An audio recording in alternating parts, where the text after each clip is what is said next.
সিফিন যুদ্ধে যারা নিহত হয়েছেন তাদের শহীদ বলা যাবে কিনা? সিফিন যুদ্ধ ছিল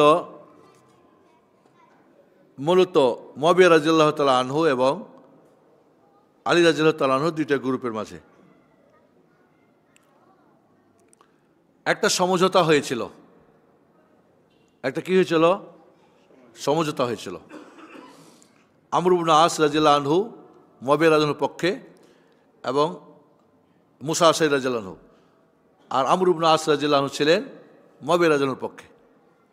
এই দুইজনে যেটা বলে দিবেন সেটা দুই পক্ষ মেনে নেবেন। এই দুই পক্ষ বলল 1 বছর ওসমান রাদিয়াল্লাহু আনহুর হত্যার বিচার এখনই করতে হবে, স্থগিত। এটার পক্ষে ছিল মুআবিয়া রাদিয়াল্লাহু আনহু, আর পরে করতে হবে ছিল আলী রাদিয়াল্লাহু আনহু। সমঝোতা হলো 1 বছর এটা স্থগিত এবং যার যার মতো থাকেন, কোনো ঝগড়াঝাটি কিছু করা যাবে না। এটা মীমাংসা হলো না? হলো না? এই মীমাংসা যখন হয়ে গেল, যেটা উষ্টির যুদ্ধ কারা করেছিল? আব্দুল্লাহ বিন সাবা, এই মুনাফিক গ্রুপ। এটা কিন্তু সাহাবাদের, ওরা কিন্তু করাইছিল। ঠিক সিফিনের যুদ্ধটাই তাই তারা করাইছিল।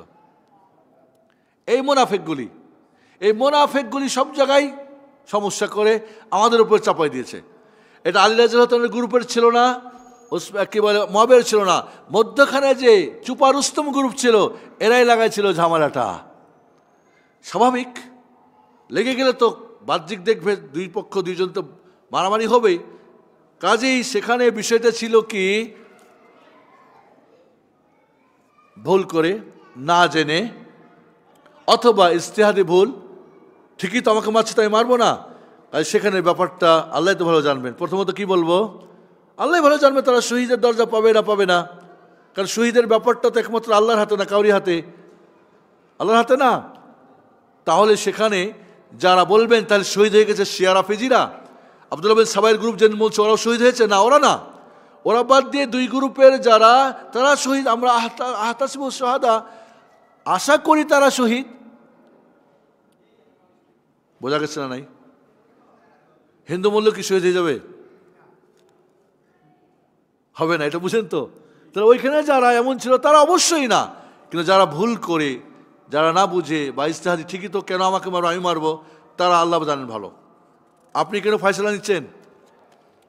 আপনি ফয়সালা দিবেন না, আল্লাহ ভালো জানেন। এই যে সাহাবা ইকরামদের ব্যাপারে মনে রাখবেন, সাহাবাদের এটা একটা বড় আকিদা। সাহাবাদের ব্যাপারে আকিদাটা ঠিক রাখবেন, না হলে আপনার ঈমান নষ্ট হয়ে যাবে।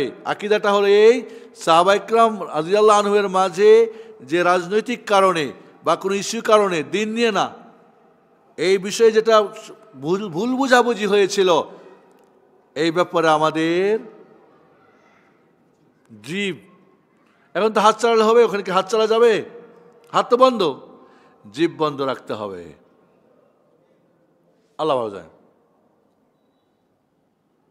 একটা মানুষ, একটা ছাত্র মনে করেন ভুল করছে 5 মার্ক, বাকি 95 ওকে আছে। তারপরে কি তার আপনি গোল্ডেন 5 কেটে দেবেন? কথা বলছেন আপনারা? তাহলে সাহাবা ইকরাম তো ভুল ত্রুটি 1 নম্বর কম, এই জন্য আপনি গোল্ডেন কেটে দেবেন? আপনি দুনিয়া কাটা হয় না, আল্লাহ কেটে দেবে। কথাটা কি বুঝাতে পারছি আপনাদেরকে? খবরদার তাদের ব্যাপারে কথা বলবেন না। আল্লাহ আমাদের হাতকে হেফাজত করছেন, কারণ ওই আমরা মারামারিতে আমরা অংশগ্রহণ নাই। জীবকে হেফাজত করবেন আপনি, তাদের ব্যাপারে ভালো ধারণা রাখবেন। ভুল ত্রুটি হয়েছে আল্লাহ ভালো জানেন। কাজে আপনি এখন সিফিন অমুকের ফায়সালা করতে যাবেন। মুসিবতটা কি, যে আমরা যে ঘটনাগুলো পড়ি না, সব শিয়াদের লেখা, হেট্টি মিট্টির লেখা। এই বইটিগুলি পড়ি, বা আমাদের কিছু হুজুর আছে না, কিছু ওই ইরানপন্থী, ওদের মতো করে লিখে অমুক তুমুক বই আছে, ওদের নাম বললে আপনারা চিনবেন। বড় বড় পণ্ডিতেরা, বড় বড় গবেষকেরা, এদের বই পড়ে আমরা তোর মনে করি ও এরা কিন্তু ধ্বংস করে রাখছে আমাদের ইতিহাসকে। ইতিহাস পড়বেন আমাদের ইতিহাস থেকে, সিরাত আলামুন নুবালা পড়েন, সিরাত ইবনে হিশাম পড়েন, কি বলে সিরাত, কি বলে ইমাম দাহাবির সিরাত নুবালা পড়েন, ইমাম তারিখুল কবির পড়েন, ইবনে কি বলে ইবনে কাসিরের বেদান নেহা পড়েন। ওই সমস্ত হিট্রি মিট্রি শয়তান বাটপারদের ওসব কিন্তু কঠিন। ইতিহাসের মধ্যে বিশাল এক ধ্বংসলীলা ঘটানো হয়েছে। আমাদের এখন মাদ্রাসাগুলিতে, স্কুলগুলিতে, কলেজগুলিতে ইতিহাস বিভাগে কী পড়া হয়? এই সমস্ত বিকৃত ইতিহাস পড়া হয়, জানেও না এরা।